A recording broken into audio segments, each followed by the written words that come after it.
ఉన్నత చదువుల కోసం మంచి ఉద్యోగాలు, మెరుగైన ఆదాయం కోసం సొంత ఊరిని, దేశాన్ని వదిలి విదేశాలు వలస వెళ్తుంటారు. అయితే అక్కడ వసతులు, పరిస్థితులు బాగున్నంత వరకు మనకు ఎలాంటి బాధ ఉండదు. కానీ అంతా చక్కబడింది, ఇక లైఫ్ అంతా హ్యాపీగా గడిపేయొచ్చు అనుకునే సమయానికి ఏదో ఒక దారుణం, ప్రమాదం, దురదృష్టం రూపంలో ఎదురై కష్టాల కొలిమిలోకి నెట్టేస్తుంది. ఇది చాలా మంది జీవితాల్లో రోజు జరిగే సాధారణ ప్రక్రియే. అయితే ఇదే పరిస్థితి కన్న వాళ్లకు దూరంగా ఉన్నప్పుడు జరిగితే ఆ ఊహలే భయంకరంగా ఉంటాయి. అలాంటిది గత కొంతకాలంగా హైయర్ స్టడీస్, జాబ్ అంటూ విదేశాలకు వలస వెళ్లిన వారి మరణ వార్త వినే దుస్థితి రోజు రోజుకు పెరిగిపోతుంది.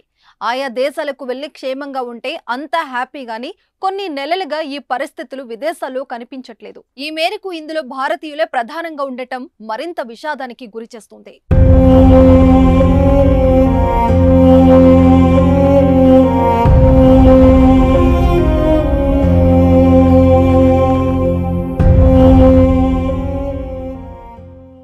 తాజాగా ఉన్నత చదువుల కోసం అమెరికాకు వెళ్లిన మరో తెలుగు యువతి ప్రాణాలు కోల్పోయింది. రోడ్డుపై జరిగిన ప్రమాదంలో తెనాలికి చెందిన యువతి వెటర్నరీ డాక్టర్ ప్రాణాలు కోల్పోయింది. గుంటూరు జిల్లా తెనాలికి చెందిన జెట్టి హారిక అనే యువతి వెటర్నరీ డాక్టర్ గా పనిచేస్తూ ఉండేవారు. అయితే ఉన్నత చదువుల కోసమని ఏడాదిన్నర క్రితం హారిక అమెరికాకు వెళ్లారు. అయితే ఓక్లహోమా స్టేట్ లో జరిగిన రోడ్డు ప్రమాదంలో జెట్టి హారిక చనిపోయారు. ఈ విషయాన్ని అక్కడి సిబ్బంది హారిక కుటుంబ సభ్యులకు చేరవేశారు. ఉన్నత చదువుల కోసం అమెరికాకు వెళ్లిన తమ కూతురు బాగా చదువుకొని తిరిగి వస్తుందని ఆశగా ఎదురు చూస్తున్న హారిక తల్లిదండ్రులు ఈ ఘటనతో శోక సంద్రంలో మునిగిపోయారు. హార్దిక గత ఏడాది వెటర్నరీ డాక్టర్ గా పట్టా అందుకున్నారు. అనంతరం అమెరికాలో వెటర్నరీగా విభాగంలో ఎంఎస్ చేసి ఇక్కడి పాడి రైతులకు మెరుగైన సేవలు అందించాలన్న ఆలోచనతో గత ఆగస్టులో అక్కడకు వెళ్లారు. యూనివర్సిటీ ఆఫ్ సెంట్రల్ ఓక్లహోమాలో ఎంఎస్ చేస్తున్నారు.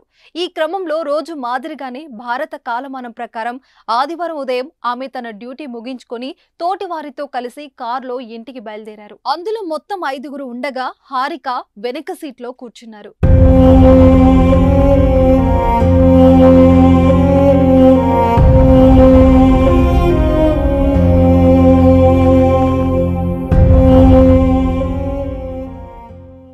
వీరి వాహనం వెళ్తున్న ప్రధాన దారిలో టూ వీలర్ బైక్ ఒక్కసారిగా కింద పడిపోవడంతో కారును వెంటనే నిలిపివేశారు.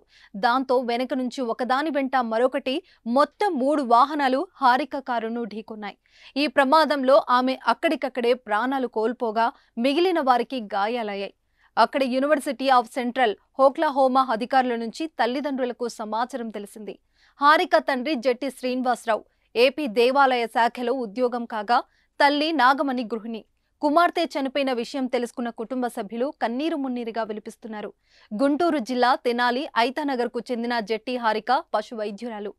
ఎంఎస్ చేయడానికి ఆమె గత ఏడాది ఆగస్టులో అమెరికా వెళ్లారు. ఆదివారం ఉదయం ఓక్లహోమా రాష్ట్రంలో జరిగిన రోడ్డు ప్రమాదంలో మృతి చెందారు.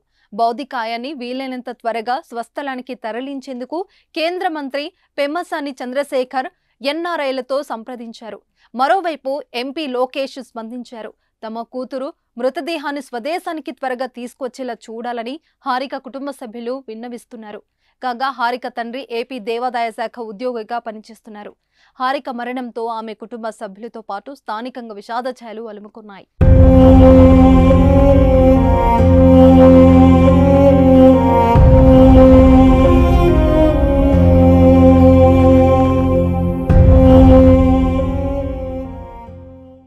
ఇటీవల కాలంలో విదేశాల్లో ఉంటున్న భారతీయులు, ముఖ్యంగా తెలుగు రాష్ట్రాలకు చెందిన వారు వివిధ ప్రమాదాల్లో ప్రాణాలు కోల్పోవడం ఆందోళనకర అంశంగా మారింది. కొందరు ప్రమాదాల్లో చనిపోతే మరికొందరు దుండగుల దాడులు, కాల్పుల్లో ప్రాణాలు కోల్పోతున్నారు. ఉన్నత విద్య, ఉపాధి కోసం వెళ్లిన తమ వారు ఇలా ప్రాణాలు కోల్పోతుండటంతో ఆయా కుటుంబాల్లో విషాదం నెలకొంది. అయితే తరచుగా ఇలాంటి ప్రమాదాలు భారతీయులు, అందులోనూ తెలుగు రాష్ట్రాలకు చెందిన యువకులు మృతి చెందడం, అదృశ్యమవ్వడం, ప్రమాదవశాత్తు ప్రాణాలు కోల్పోవడం తీవ్ర ఆందోళనకు గురిచేస్తుంది. వారంలో 2-3 భారత సంతతికి చెందిన వారు ప్రమాదవశాత్తు ప్రాణాలు కోల్పోతున్నారనే వార్తలు అందరిలోని ఆందోళన నెలకొనేలా చేస్తుంది. ఈ మేరకు విదేశాల్లో ఉన్న భారతీయులు, మరి ముఖ్యంగా తెలుగు రాష్ట్రాల ప్రజలు జాగ్రత్తగా ఉండాలని పలువురు నాయకులు సూచిస్తున్నారు.